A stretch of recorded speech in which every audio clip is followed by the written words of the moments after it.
So I am most definitely not going to be able to get this full story out, I'm sure, but I want to tell you about the first time that I took ecstasy. First time I took ecstasy, my friend told me that a person that she worked with had it for sale. And we were just getting into like the rave scene, and we were super eager to get some and do it.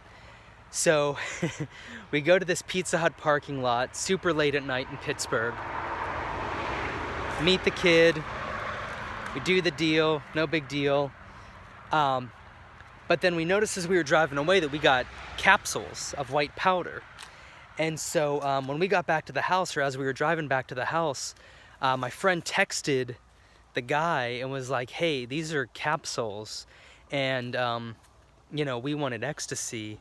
And back then, primarily, Molly was not a thing yet. People were not calling ecstasy Molly, at least not on a mass scale. That wasn't a thing yet.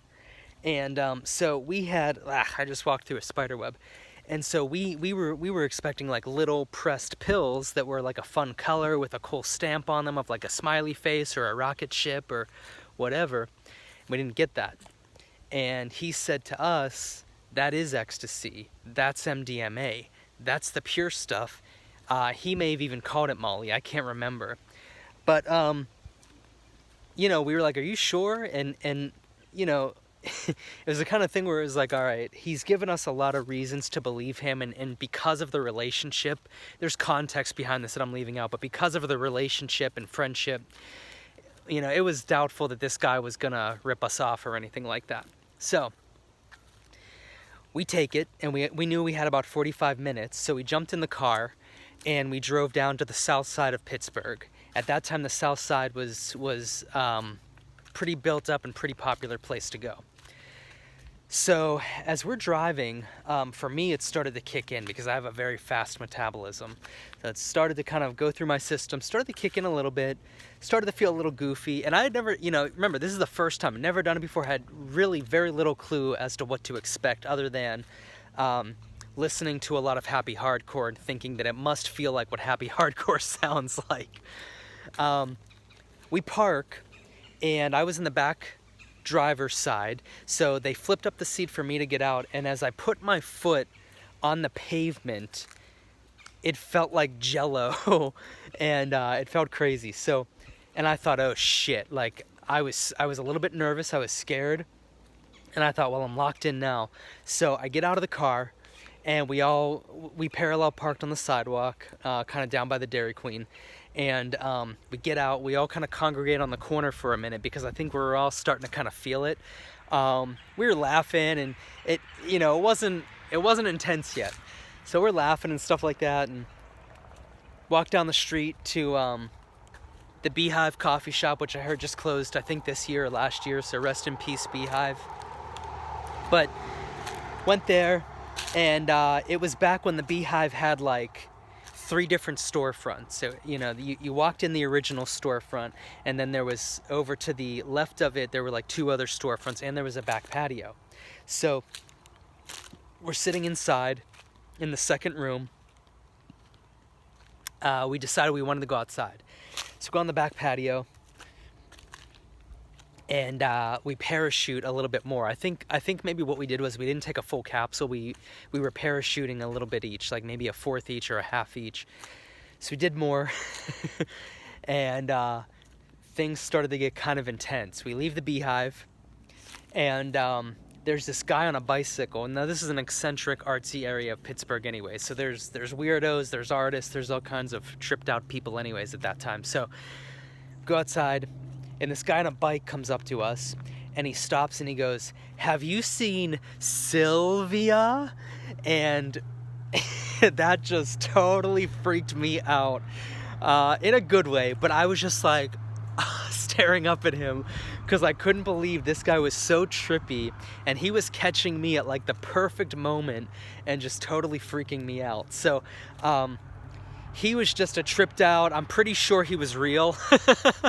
But he was wild. So he left after saying that a few times. And my friend Jess, like, she understood it.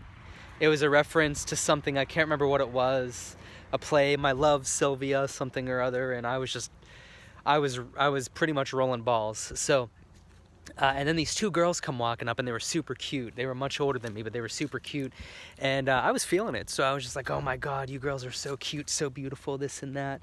And darn it, a fire ant got me. Got me good. So I told them they were cute, and they were like, oh, you're so cute too. And I was like, I'm rolling for the first time. And they were like, oh, let me give you a hug. So they gave me a hug, and it felt amazing, obviously. So me and the crew, it was me and my band, and I think our friend Jess. I think it was just the four of us. I think, was Steph there? Steph might have been there too. But anyways, so we walked down 18th Street, down to the river path. And we get to the river path. And once we get to the river path, we're just pretty much hanging out, because it's at that point it was probably somewhat late at night, 11 o'clock, midnight, somewhere around there. Wasn't many people out on the river path, so we were just kind of sitting on the path and creeping down by the river at times, going up and just kind of having fun. I mean, laughing, feeling good, deep empathy, just feeling absolutely grateful for every single thing. Every breath of air felt so good and was so appreciated. And I mean, that's just pretty much, that's your quintessential Molly experience right there, is just super grateful. And, you know, just looking around at my friends, and they were saying that they loved me and I loved them. And it was an excellent experience. And we had an absolutely fantastic time. Hugging. I think we probably had some glow sticks and some Vicks, and that pretty much set the mood for the next year of outdoor raves. At that time in Pennsylvania, in Pittsburgh, there were some people that were throwing shows a lot in kind of the outskirts of Pittsburgh and West Virginia, on like farms. So it was really cool, because that we caught kind of that wave of it, where, you know, that set the mood for the summer and the fall of like going to shows, going to raves, going to these outdoor farm festivals, and just having a great time. And there was a lot of experiences I can talk to you guys about if you're interested. I can share a few others with you, but that was more or less the details of that. And actually, I just want to thank you guys, because I feel very grateful right now just to still be alive and to have the opportunity to tell you guys about that. I really don't know if I would ever do it anymore, but to be quite honest with you, it helped remind me, and really not even remind me, because I had never been taken to a place like that, but Molly really helped take me to a place of such deep empathy and gratefulness that I was just blown away. I mean, you know, I don't know how to explain it. I mean, if you've done it and you had a good experience and it was pure and clean, I'm sure you know what I mean. It was just very deep, very empathetic. You're looking at your friends, you love them, they love you, you're hugging, you're smiling, you're laughing at times, but then at other times you're a little tripped out. For me, lights always went like this. So like I would look at like the path on the south side on 18th Street down by the river. There's railroad tracks there. So when a train was about to come by, which was really intense, obviously, as well, the blinking red lights to warn cars and people not to cross the tracks, instead of it just being like a blink, it would kind of like blink and like move all over the place. So there'd be times where I would kind of zone out on that, and then I'd look over at my friends, and that moment would calm, and I'd look over at them, and they were kind of right there with me, like tripping out. But as the moment kind of settled, we'd look at each other and smile and kind of laugh and probably hug each other, you know, and then check on each other, you know, hugging each other and just saying, hey, do you need some water? Do you need anything?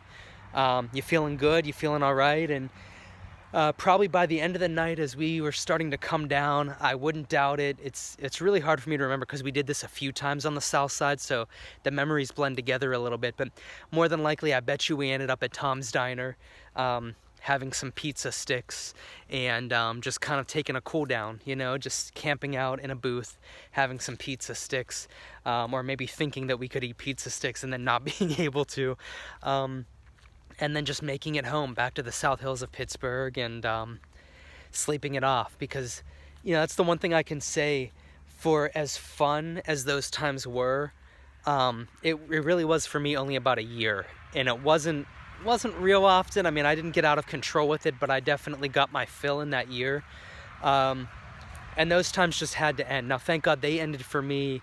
I didn't say to myself, I'll give myself a year. It was more so like circumstances in life changed. I got more heavily into DJing rather than being a spectator of DJs, so that really pushed my interest away from what I just explained and more towards the skill and craft of DJing.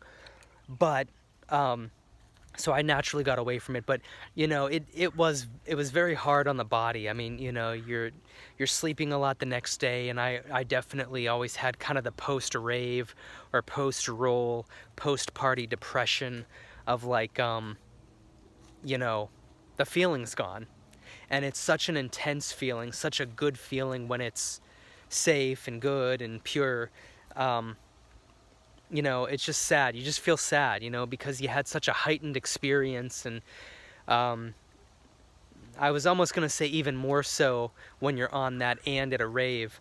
But I don't necessarily want to say that. But for me, it was just, you know, you'd see great DJs, you'd be with great friends. Sometimes you'd be at a party, sometimes you wouldn't. Sometimes you were just chilling on a riverbank, you know, like I said, on the south side of Pittsburgh.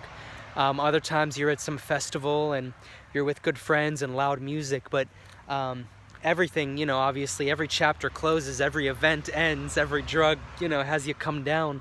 And you know, the next day you sleep a lot and you don't really feel great. You know, you kind of feel out of it and your brain chemicals are super surged, and so you're kind of at a very low base level of kind of feeling kind of depressed or blah, apathetic. And that I do not miss, because for as fun and as intense as it was also equally not fun and intense in the opposite way.